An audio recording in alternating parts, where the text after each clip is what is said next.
Hey everybody, Dave Putz from JKP Holdings. Going live for this Friday afternoon, evening. Hope everyone is well. And I wanted to cover something extremely, I would say, important. I just got off the phone after doing a consultation with a newer investor, and they just had some bunch of questions regarding this and didn't understand why numbers didn't work. And I wanted to make sure that we covered that, especially because of the fact that if you don't understand your numbers, the note game is completely ridiculous. With that said, um, being in the space for as long as we have, we talk about our due diligence, but this is one crucial step in your due diligence you need to do. What we first do is we get an asset through our website or our email or through social media. We run that asset through a data portal. We are able to collect 60 different data points on any one asset at any one time. And it takes us just a few minutes to do that.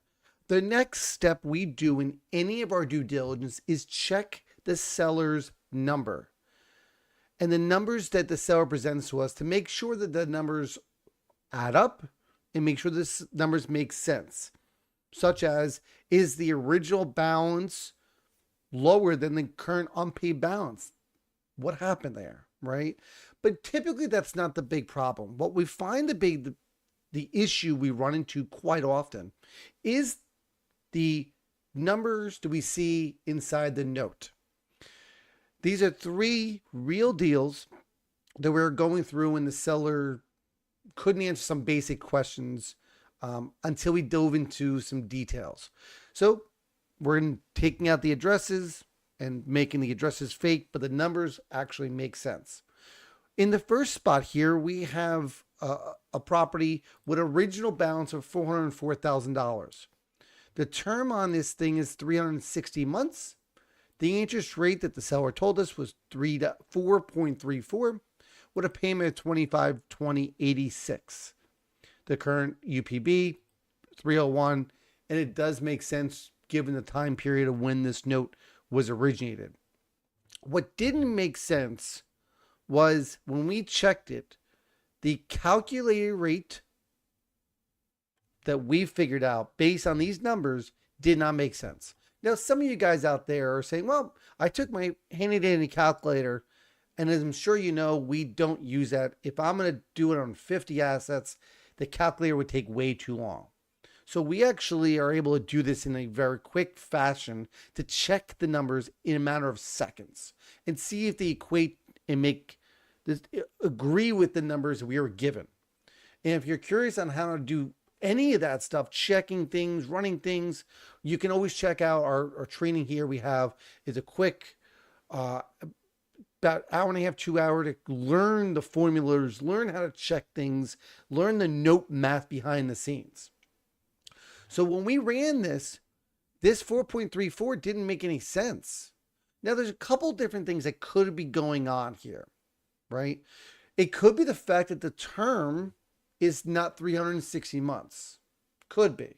Maybe it's shorter, maybe it's longer, whatever's going on here. But we're using this payment amount, right? So we're going to say the fact that this might have been a little bit shorter, right? Or the rate's different.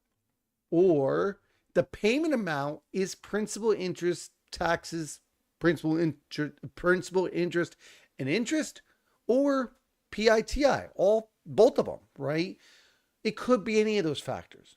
But we can't bid on principal, interest, tax, insurance. We can only bid on principal and interest. So when you take an asset to evaluate, make sure you run some note math to make sure the seller's numbers make sense. Okay?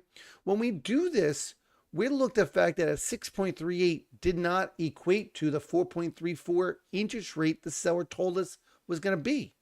Well, that doesn't make any sense. What do we do with that? So we typically go back to the seller and ask, what went wrong? Send us a copy of the note so we can evaluate it. Maybe there's a balloon, right? Maybe some of these things happen and the seller doesn't know, which we totally understand. When we go next, we look at the fact that this asset makes sense, everything else except for these numbers. So the next one we see is 48,000, right? The term was 360, the rate is 4.38, and 243.40 is a payment. With this being said, this didn't make sense either.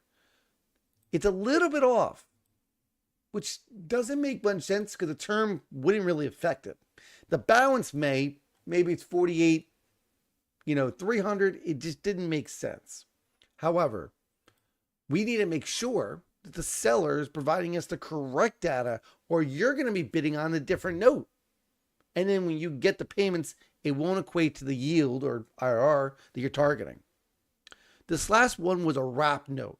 The seller was wrapping a underlying debt, and they want to sell us the wrap note, which we have no problem buying. However, this number here was correct. The term was correct. The interest rate was 8.00. Payment was correct. Everything looked good in the note, but the calculated rate was 8.77 based on the numbers. So this number here, as we calculated, did not equate to this number here. Now we could check the payment, right? We can check the term. We could check any of these things. And what you found out was the seller's attorney drafted up this note and did the math wrong. Now, I'm not an attorney. I don't know what went wrong there, but I want to make sure you guys can see that this is something you got to be aware of. Our first step is that we grab the data on the property. We want to know if the property is something we like, don't like, the value's there, all that good stuff. You could do this first. We typically don't, because our due diligence portal is something we use on a daily basis to capture data. So the next time you go and evaluate assets and we see these things, I would highly encourage you to make sure that you run a quick calculation. Either check the payment number, check the term, or check the original balance. You could check any of these things on a financial calculator and or on a spreadsheet. So hope you enjoy your Friday evening. Hopefully everyone is safe down south. But I wanted to quickly go over this as we had a newer investor who bought had 5 or 6 notes previously, joined to a consultation call with us, and just didn't understand why this thing didn't make sense when he was trying to make an offer on it.